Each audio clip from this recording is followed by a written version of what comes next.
जय माता दी दोस्तों, जय श्री हरि। स्वागत है आपका हमारे YouTube चैनल अभव्या वर्ल्ड में। दोस्तों, आइए भगवान श्री हरि का ध्यान करते हुए सुनते हैं बृहस्पतिवार की व्रत कथा। भारत में एक बड़ा ही प्रतापी और दानी राजा रहता था।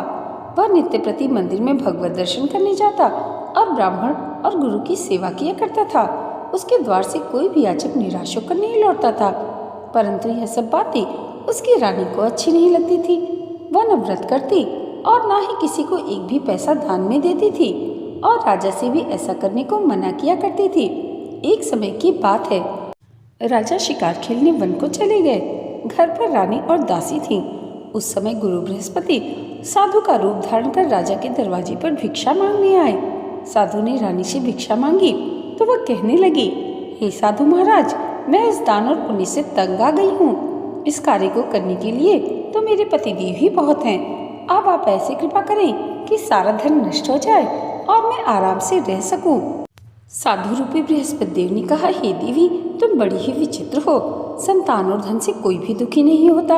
अगर तुम्हारे पास धन अधिक है तो भूखे मनुष्य को भोजन कराओ, प्याऊ लगवाओ, ब्राह्मणों को दान दो, कुएं, धर्मशालाएं, बाग बगीचे आदि का निर्माण कराओ तथा निर्धनों की कुंवारी कन्याओं का विवाह कराओ, जिससे तुम्हारी कुल का यश बढ़े और तुम्हें भी स्वर्ग की प्राप्ति हो।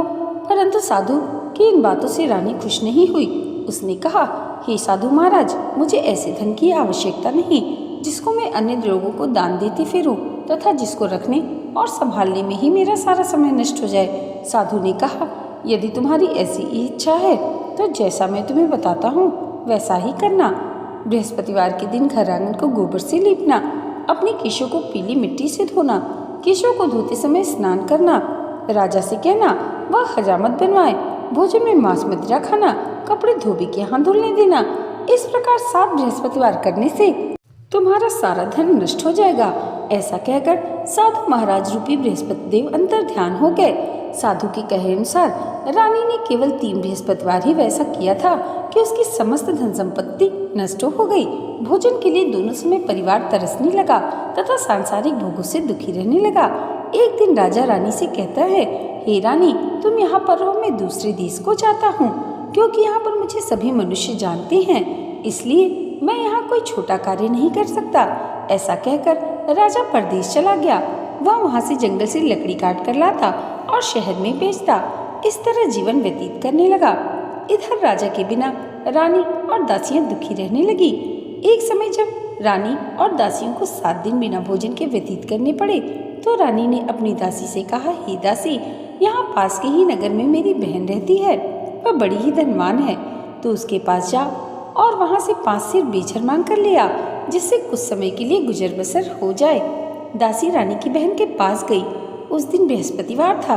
रानी की बहन उस समय बृहस्पतिवार की कथा सुन रही थी। दासी ने रानी की बहन को अपनी रानी का संदेश दिया, लेकिन रानी की बहन ने कोई उत्तर नहीं दिया। जब दासी को रानी की बहन से कोई उत्तर नहीं मिला तो वह बहुत दुखी हुई। उसे क्रोध भी आया। दासी ने वापस आकर रानी को सारी बात बता दी। सुनकर रानी ने अपने भाग्य को कोसा। उसने कहा, इसमें इसका कोई दोष नहीं है। जब बुरे दिन आते हैं तो कोई सहारा नहीं देता। अच्छे बुरे का पता विपत्ति में ही लगता है। जो ईश्वर की इच्छा होगी वही होगा। उधर रानी की बहन ने सोचा कि मेरी बहन की दासी आई थी, परंतु मैं उससे नहीं बोली, इससे वह बहुत दुखी हुई होगी। अतः कथा सुन और विष्णु भगवान का पूजन समाप्त कर वह अपनी बहन के घर आई और कहने लगी, हे बहन, मैं बृहस्पतिवार का व्रत कर रही थी। तुम्हारी दासी हमारे घर गई थी, परंतु जब तक कथा होती है तब तक हम लोग न उठते हैं न बोलते हैं, इसलिए मैं नहीं बोली। कहो दासी क्यों गई थी? रानी बोली, बहन, हमारे घर अनाज नहीं था। ऐसा कहते कहते रानी की आंखें भर आईं। उसने दासियों समेत भूखा रहने की बात भी अपनी बहन को बताई। रानी की बहन बोली, बहन देखो, बृहस्पति भगवान सबकी मनोकामना पूर्ण करते हैं। देखो, शायद तुम्हारे घर में ही अनाज रखा हो। यह सुनकर दासी घर के अंदर गई तो वहाँ उसे एक घड़ा बेचर का भरा मिल गया। उसे बड़ी ही हैरानी हुई, क्योंकि उसने एक एक बर्तन देख लिया था। उसने बाहर आकर रानी को बताया। दासी रानी से कहने लगी, हे रानी, जब हमको अन्न नहीं मिलता तो हम रोज ही व्रत करते हैं। अगर इनसे इस व्रत की विधि तथा कथा पूछ ली जाए तो हम भी कर लिया करेंगे। दासी के कहने पर रानी ने अपनी बहन से बृहस्पतिवार व्रत के बारे में पूछा। उसकी बहन ने बताया, बृहस्पतिवार के व्रत में चने की दाल और मनुक्कों से विष्णु भगवान का केले के वृक्ष की जड़ से पूजन करें तथा दीपक जलाएं, पीला भोजन करें तथा कथा सुनें। इससे गुरु भगवान प्रसन्न होते हैं, मनोकामना पूर्ण करते हैं। व्रत और पूजन की विधि बताकर रानी अपनी बहन के घर से अपने घर लौट आई। रानी और दासी दोनों ने निश्चय किया कि बृहस्पति देव भगवान का पूजन अवश्य करेंगे। 7 दिन बाद जब बृहस्पतिवार आया तो उन्होंने व्रत रखा। घुड़साल में जाकर चना और गुड़ बीन लाई तथा उसकी दाल से केले की जड़ से विष्णु भगवान का पूजन किया। अब पीला भोजन कहाँ से आए? दोनों बहुत दुखी हुई, परंतु उन्होंने व्रत किया था, इस कारण बृहस्पति देव भगवान प्रसन्न थे। वे एक साधारण व्यक्ति के रूप में 2 थालों में सुंदर पीला भोजन लेकर आए और दासी को देकर बोली, हे दासी, यह भोजन तुम्हारे और रानी के लिए है, तुम दोनों करना। दासी भोजन पाकर बड़ी प्रसन्न हुई। उसने रानी को सारी बात बताई। इसके बाद से वे प्रत्येक बृहस्पतिवार को गुरु भगवान का व्रत और पूजन करने लगी। बृहस्पति भगवान की कृपा से उनके पास धन हो गया, परंतु रानी फिर पहले की तरह आलस्य करने लगी। तब दासी बोली, देखो रानी, तुम पहले भी इस प्रकार आलस्य करती थी, तुम्हें धन के रखने में कष्ट होता था, इस कारण सभी धन नष्ट हो गया। अब गुरु भगवान की कृपा से धन मिला है तो तुम्हें फिर आलस्य होता है। बड़ी मुसीबतों के बाद हमने यह धन पाया है, इसलिए हमें दान पुण्य करना चाहिए। अब तुम भूखे मनुष्य को भोजन करवाओ, प्याऊ लगवाओ, ब्राह्मणों को दान दो, कुआं, तालाब, बावड़ी आदि का निर्माण कराओ, मंदिर पाठशालाएं बनवाकर दान दो, निर्धनों की कुंवारी कन्याओं का विवाह कराओ तथा धन को शुभ कार्यों में खर्च करो, जिससे तुम्हारी कुल का यश बढ़े तथा स्वर्ग की प्राप्ति हो और पितर भी प्रसन्न हो। दासी की बात मानकर रानी ने शुभ कर्म करने प्रारंभ कर दिए, जिससे इसका काफी यश फैलने लगा। एक दिन रानी और दासी आपस में विचार करने लगी, न जाने राजा किस दशा में होंगे, उनकी कोई खोज खबर नहीं है। उन्होंने श्रद्धा पूर्वक गुरु भगवान से प्रार्थना की कि राजा जहाँ कहीं भी हो शीघ्र ही वापस आ जाएं। उधर राजा परदेश में बहुत दुखी रहने लगा। वह प्रतिदिन जंगल से लकड़ी काट कर लाता और शहर में बेचता। इस तरह जीवन बड़ी ही कठिनता से बिता रहा था। एक दिन दुखी हो अपनी पुरानी बातों को याद करके वह रोने लगा और उदास हो गया। उसी समय राजा के पास बृहस्पति देव साधु के रूप में आए और बोली, हे लकड़हारे, तुम इस सुनसान जंगल में किस चिंता में बैठे हो, मुझे बतलाओ। यह सुन राजा के नेत्रों में जल भर आया। साधु की वंदना कर राजा ने अपनी संपूर्ण कहानी सुना दी। महात्मा तो स्वभाव से ही दयालु होते हैं। वे राजा से बोली, हे राजन, तुम्हारी पत्नी ने बृहस्पति देव के प्रति अपराध किया था, जिस कारण तुम्हारी यह दशा हुई है, परंतु अब तुम किसी बात की चिंता मत करो, भगवान तुम्हें पहले से अधिक धन देंगे। देखो, तुम्हारी पत्नी ने बृहस्पतिवार का व्रत करना प्रारंभ कर दिया है। अब तुम भी बृहस्पतिवार का व्रत करके चने की दाल व गुड़ जल को लोटे में डालकर केले के पत्ते से भगवान विष्णु का पूजन करो, फिर कथा कहो या सुनो, भगवान तुम्हारी सब कामनाओं को पूर्ण करेंगे। साधु की बात सुनकर राजा बोला, हे प्रभु, लकड़ी बेचकर मुझे इतना पैसा भी नहीं बचता जिससे भोजन करने के उपरांत मैं कुछ बचा सकूं। मैंने रात्रि में अपनी रानी को व्याकुल देखा है। मेरे पास कोई साधन नहीं जिससे मैं उसका समाचार जान सकूं। फिर मैं बृहस्पतिवार की कौन सी कहानी कहूँ या सुनूं? मुझको तो कुछ भी मालूम नहीं है। साधु ने कहा, हे राजन, मन में बृहस्पति भगवान के पूजन व्रत का निश्चय करो, वे स्वयं तुम्हारे लिए कोई राह बना देंगे। बृहस्पतिवार के दिन तुम रोजाना की तरह लकड़ियां लेकर शहर में जाओ, तुम्हें रोज से दुगना धन प्राप्त होगा, जिससे तुम भली भांति भोजन कर लोगे तथा बृहस्पति देव जी की पूजा का सामान भी आ जाएगा। बृहस्पतिवार की व्रत कथा इस प्रकार है। प्राचीन काल में एक बहुत ही निर्धन ब्राह्मण रहता था। उसकी कोई संतान नहीं थी। वह नित्य पूजा पाठ करता, परंतु उसकी स्त्री बहुत मलिनता के साथ रहती थी। वह न स्नान करती और न ही किसी देवता का पूजन करती। प्रातःकाल उठते ही सर्वप्रथम भोजन करती। एक समय उस ब्राह्मण की पत्नी गर्भवती हुई। भगवान की कृपा से ब्राह्मण के यहाँ एक कन्या उत्पन्न हुई। कन्या के जन्म होने से ब्राह्मण बहुत ही दुखी हुआ। कन्या बड़ी होने लगी। प्रातः स्नान करके वह भगवान विष्णु का जप करती, बृहस्पतिवार का व्रत भी करने लगी। पूजा पाठ समाप्त करके पढ़ने के लिए पाठशाला में जाती तो मुट्ठी भर जौ साथ लेकर जाती और पाठशाला के रास्ते में थोड़ी थोड़ी जौ गिराती जाती थी। जब वह पाठशाला से घर लौटती तो जौ के वह दाने सोने में बदले हुए मिलते थे। लड़की सभी सोने के दाने बीन लाती। एक दिन जब वह सोने के दाने साफ कर रही थी तो उसकी माँ ने कहा, बेटी, सोने के दाने साफ करने के लिए सोने का सूप भी होना चाहिए। अगले दिन बृहस्पतिवार था। उसने भगवान बृहस्पति देव जी का व्रत करते हुए प्रार्थना की, हे भगवान, यदि मैंने आपका व्रत विधिवत किया है तो मुझे सोने का सूप दे दो। बृहस्पति देव ने उसकी प्रार्थना स्वीकार कर ली। रोजाना की तरह जब वह जौ फैलाती हुई पाठशाला चली गई, पाठशाला से लौटकर जब वह जौ बीन रही थी तो बृहस्पति देव की कृपा से उसे रास्ते में सोने का सूप पड़ा हुआ मिला। वह सोने का सूप घर लाकर अपनी माँ को दिखाकर सोने के सूप में जौ साफ करने लगी। एक दिन की बात है, कन्या सोने के सूप में जो जौ साफ कर रही थी, उस समय उस नगर का राजकुमार उसके घर के पास से गुजरा। कन्या के रूप और कार्य को देखकर वह उस पर मोहित हो गया। राजकुमार ने महल में जाकर उस ब्राह्मण की कन्या से विवाह करने की इच्छा प्रकट की। कुछ समय बाद ब्राह्मण की कन्या का विवाह राजकुमार के साथ धूमधाम से संपन्न हो गया। कन्या के घर से जाते ही ब्राह्मण के घर में पहले की तरह गरीबी का निवास हो गया। एक दिन दुखी होकर ब्राह्मण अपनी पुत्री से मिलने गया। बेटी ने पिता की अवस्था को देखा और अपनी माँ का हाल पूछा। ब्राह्मण ने सभी हाल कह सुनाया। कन्या ने बहुत सा धन देकर अपने पिता को विदा कर दिया, लेकिन कुछ दिनों के बाद फिर वही हाल हो गया। ब्राह्मण अपनी कन्या से धन लेने के लिए फिर महल में पहुंचा। कन्या ने पिता की बुरी हालत देखकर कहा, पिताजी, आखिर आप कब तक मुझसे धन लेकर जीवन यापन करेंगे? आप कोई ऐसा उपाय क्यों नहीं करते जिससे आपका घर धन संपत्ति से भर जाए? ब्राह्मण ने कहा, मैंने तेरी माँ को बहुत समझा लिया, परंतु उसकी समझ में कुछ भी नहीं आता। उसका फूहड़पन नष्ट हो तो घर की निर्धनता भी दूर हो जाए। तब कुछ सोचकर लड़की ने पिता से कहा, पिताजी, आप कुछ दिनों के लिए माँ को मेरे पास छोड़ जाओ। ब्राह्मण देवता अपनी स्त्री को साथ लेकर अपनी पुत्री के पास राजमहल पहुँचे तो पुत्री अपनी माँ को समझाने लगी, हे माँ, तुम प्रातःकाल स्नान आदि करके विष्णु भगवान का पूजन करो तो तुम्हारी सब दरिद्रता दूर हो जाएगी। परंतु उसकी माँ ने उसकी कोई बात नहीं मानी। वह प्रातःकाल उठकर अपनी पुत्री की बची हुई जूठन को खा लेती थी। एक दिन उसकी पुत्री को बड़ा ही गुस्सा आया। उसने अपनी माँ को एक कोठरी में बंद कर दिया। प्रातः उससे स्नान आदि करा के पूजा पाठ करवाई तो उसकी माँ की बुद्धि ठीक हो गई। इसके बाद वह नियम से पूजा पाठ करने लगी और प्रत्येक बृहस्पतिवार को व्रत करने लगी।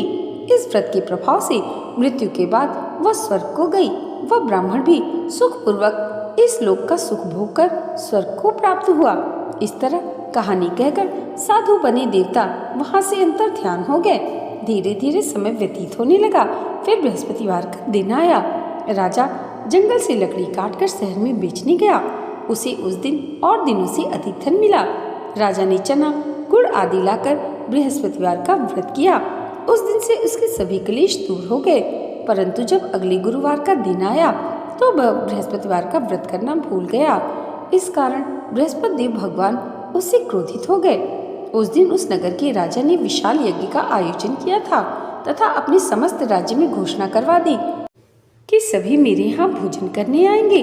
जो नहीं आएगा उसे अपराधी मानकर दंड दिया जाएगा। लकड़हारा बने राजा ने उस नगर के राजा की घोषणा तो सुनी, लेकिन कामकाज में अधिक व्यस्त रहने के कारण वह समय पर महल में भोजन करने नहीं जा सका। राजा के सैनिक लकड़हारे को पकड़कर महल में ले गए। जब राजा लकड़हारे को भोजन करा रहे थे तो रानी की दृष्टि उस खुंटी पर पड़ी जिस पर उसका हार लटका हुआ था। उसे हार खुंटी पर लटका हुआ दिखाई नहीं दिया। रानी को निश्चय हो गया कि मेरा हार इस लकड़हारे ने ही चुरा लिया है। उसी समय सैनिक बुलाकर उसको कारावास में डलवा दिया। लकड़हारा बना राजा अपने भाग्य को कोसने लगा। ना जाने कौन से पूर्वजन्म के कर्म से मुझे यह दुख प्राप्त हुआ है, और जंगल में मिले साधु का स्मरण करने लगा। तत्काल बृहस्पति देव साधु के रूप में उसके सामने प्रकट हुए और कहने लगे, रे मूर्ख, तूने बृहस्पति देवता की कथा नहीं कही, इस कारण तुझे यह दुख प्राप्त हुआ है। परंतु अब चिंता मत करो, बृहस्पतिवार के दिन तुम्हें कारागार के दरवाजे पर कुछ पैसे पड़े हुए मिलेंगे। उनसे बृहस्पतिवार की कथा कहना तथा पूजन करना, जिससे तुम्हारे सब दुख दूर हो जाएंगे। अगले बृहस्पतिवार को उसे कारागार के दरवाजे पर कुछ पैसे पड़े हुए मिले। राजा ने पूजा का सामान मंगवाकर कथा कही और प्रसाद बांटा। उसी रात्रि में बृहस्पति देव ने उस नगर के राजा को स्वप्न में कहा, हे राजा, तूने जिसे कारागार में बंद किया है उसे कल छोड़ देना, वह निर्दोष है। राजा प्रातःकाल उठा और खुंटी पर हार टंगा देखकर लकड़हारे को बुलाकर क्षमा मांगी तथा राजा के योग्य सुंदर वस्त्राभूषण देकर उसे विदा किया। गुरुदेव की आज्ञानुसार राजा अपने नगर को चल दिया। राजा जब नगर के पास पहुंचा तो उसे बड़ा ही आश्चर्य हुआ। नगर में कुएं, तालाब, बावड़ी, बाग, बागीचे आदि देखकर उसने किसी से पूछा, ये कुएं, धर्मशालाएं, बाग, बागीचे आदि किसने बनवाए हैं? सबने कहा, ये सब रानी और दासी ने बनवाए हैं। राजा जब महल में पहुंचा तो रानी ने उसका भव्य स्वागत किया। तब राजा ने कहा, सप्ताह में एक बार तो सभी बृहस्पति देव जी का व्रत तथा पूजन करते हैं, परंतु मैं प्रतिदिन व्रत किया करूंगा तथा दिन में 3 बार कथा कहा करूंगा। अब राजा हर समय दुशाली में चने की दाल बांधे रहता तथा दिन में 3 बार बृहस्पतिवार की कथा कहता। एक दिन राजा सोचने लगा कि चलो अपनी बहन के यहाँ हो आऊं। इस तरह का निश्चय कर राजा घोड़े पर सवार हो अपनी बहन के यहाँ चल दिया। रास्ते में चलते हुए उसने कुछ लोगों को एक शव को ले जाते हुए देखा। उसने लोगों से कहा, भाइयों, आप शव को ले जाने से पहले मुझसे बृहस्पतिवार की कथा सुन लो। लोगों ने क्रोधित होते हुए राजा से कहा, तुम पागल तो नहीं हो? लेकिन कुछ बड़े बूढ़े लोगों ने कहा, अच्छा भाई, साथ में चलते चलते तुम अपनी कथा भी सुना लो। राजा ने आधी कथा ही सुनाई थी कि शव हिलने लगा। राजा की पूरी कथा सुनाते ही शव उठकर बैठ गया।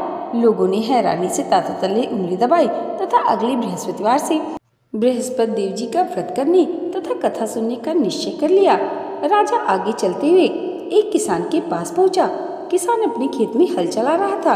राजा ने उससे कहा, भाई, तुम मुझसे बृहस्पतिवार की कथा सुन लो। किसान ने झुंझलाकर बोला, जितनी देर में तुम्हारी कथा सुनूंगा उतनी देर में पूरे खेत में हल चला लूंगा। राजा निराश होकर चलने लगा। तभी किसान के बैल लड़खड़ाकर जमीन पर जा गिरे। किसान के पेट में जोरों का दर्द होने लगा। जब उस किसान की पत्नी खाना लेकर आई तो उसने किसान से इस बारे में पूछा। किसान ने घुड़सवार की पूरी कहानी सुना दी। किसान की पत्नी दौड़ती हुई राजा के पास पहुंचकर हाथ जोड़कर बोली, भैया, मैं तुम्हारी कथा सुनने को तैयार हूँ। तब राजा ने उसके साथ खेत पर जाकर बृहस्पतिवार की कथा सुनाई। कथा सुनते ही बैल उठकर खड़े हो गए तथा किसान के पेट का दर्द भी बंद हो गया। राजा अपनी बहन के घर पहुंचा। बहन ने भाई की खूब खातिरदारी की। दूसरे दिन प्रातःकाल उठकर राजा ने देखा घर के सभी लोग भोजन कर रहे हैं। किसी भूखे को बृहस्पतिवार की कथा सुनाए बिना राजा भोजन नहीं करता था। उसने अपनी बहन से पूछा, बहन, क्या कोई ऐसा व्यक्ति नहीं है जिसने अभी तक भोजन नहीं किया हो? उसकी बहन ने कहा, भैया, हमारे घर में तो क्या, आपको पूरे नगर में कोई ऐसा व्यक्ति नहीं मिलेगा जिसने सुबह सुबह भोजन नहीं किया हो। तब राजा ने बहन के घर से निकलकर उस नगर में बिना भोजन किए व्यक्ति की तलाश की। एक गडरिये के घर में उसका बेटा बीमार होने के कारण भूखा रह गया था। राजा ने उसको जाकर बृहस्पतिवार की कथा सुनाई। कथा सुनते सुनते गडरिये का बीमार बेटा बिल्कुल ठीक हो गया। सबने राजा की बहुत प्रशंसा की। एक दिन राजा ने अपनी बहन से कहा, बहन, अब हम अपने घर जाना चाहते हैं, तुम भी हमारे साथ चलो।